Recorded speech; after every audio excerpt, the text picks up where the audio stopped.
Assalamualaikum warahmatullahi wabarakatuh. Sebelum saya memulai presentasi, izinkan saya memperkenalkan anggota kelompok saya yang beranggotakan 4 orang. Saya sendiri Nur Alia, kemudian Suraya Jamil, kemudian Reski Diawati, dan Nasira.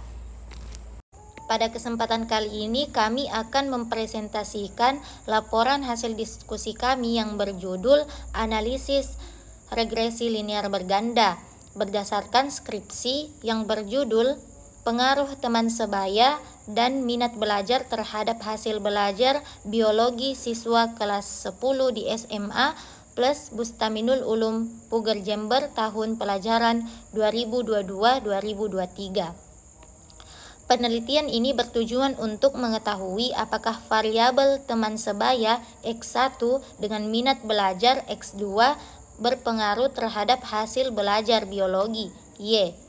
Hipotesis penelitian adalah yang pertama ada hipotesis 0, menyatakan bahwa tidak terdapat pengaruh yang signifikan antara teman sebaya dan minat belajar terhadap hasil belajar.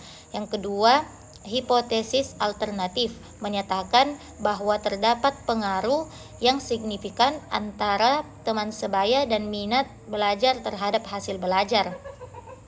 Selanjutnya, saya persilahkan teman saya untuk menjelaskan data penelitian dan langkah analisis. Di sini saya akan melanjutkan penjelasan mengenai data penelitian dan output awal. Baik, terima kasih. Di sini saya akan menggunakan data 86, data responden yang terdiri dari 3 variabel, yaitu teman sebaya, minat belajar, dan hasil belajar biologi.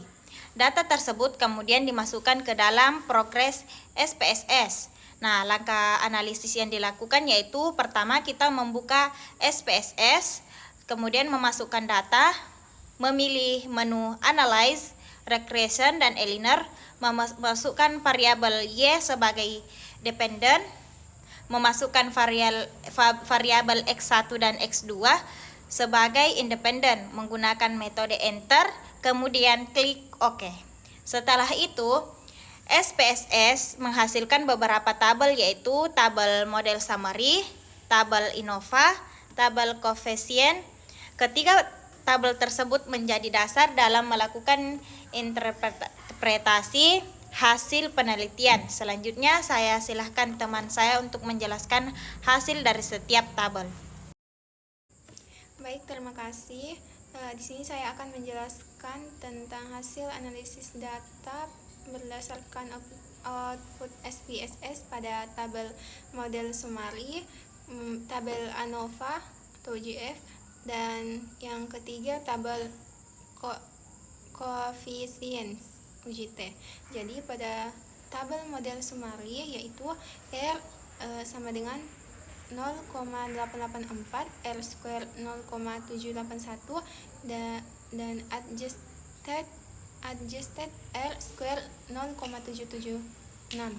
Nilai R square sebesar 0,781 menunjukkan bahwa variabel teman sebaya dan minat belajar mampu menjelaskan 78,1% variasi hasil belajar, sedangkan 21,9% sisanya dipengaruhi oleh faktor lain yang tidak diteliti dalam penelitian ini. Baik, yang kedua yaitu tabel ANOVA atau UJF. Pada tabel ANOVA yaitu diperoleh F hitung 147,877 signifika 0,00. Karena nilai signifikansi 0,00 lebih kecil dari 0,05, maka A diterima. Artinya secara bersama-sama teman sebaya dan minat belajar berpengaruh signifikan terhadap hasil belajar. Baik, yang ketiga yaitu tabel koefisien atau UJT. Pada tabel koefisien ini dilakukan pengujian masing-masing variabel. Variabel X1 atau teman sebaya itu terhitung 1,5 signifikan 0,134 karena nilai signifikansi 0,134 lebih besar dari 0,05, maka variabel teman sebaya tidak berpengaruh signifikan terhadap hasil belajar. Variabel X2 atau minat belajar itu terhitung 11,601 signifikan 0,00 karena nilai signifikansi 0,000 lebih kecil dari 0,5, maka variabel minat belajar berpengaruh signifikan terhadap hasil belajar. Persamaan regresi yaitu diperoleh Y 45,1886 plus 0,121x plus 0,639x. Artinya setiap kenaikan 1 poin pada teman sebaya akan meningkatkan hasil belajar sebesar 0,121 poin. Setiap kenaikan 1 poin pada minat belajar akan meningkatkan hasil belajar sebesar 0,639 poin.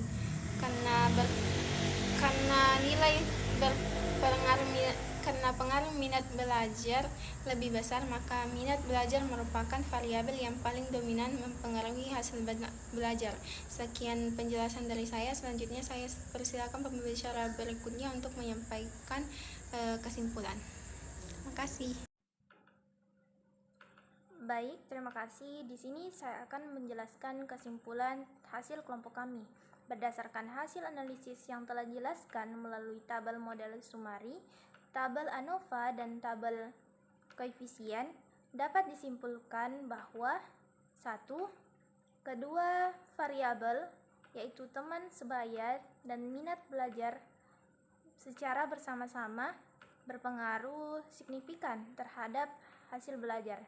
Yang kedua, secara parsial, hanya variabel minat belajar yang berpengaruh signifikan. Yang ketiga, variabel teman sebaya tidak berpengaruh signifikan. Yang keempat, kontribusi kedua variabel terhadap hasil belajar sebesar 78,1%, sedangkan 21,9% dipengaruhi oleh faktor lain di luar penelitian. Demikian presentasi dari kelompok kami. Terima kasih atas perhatiannya. Wassalamualaikum warahmatullahi wabarakatuh.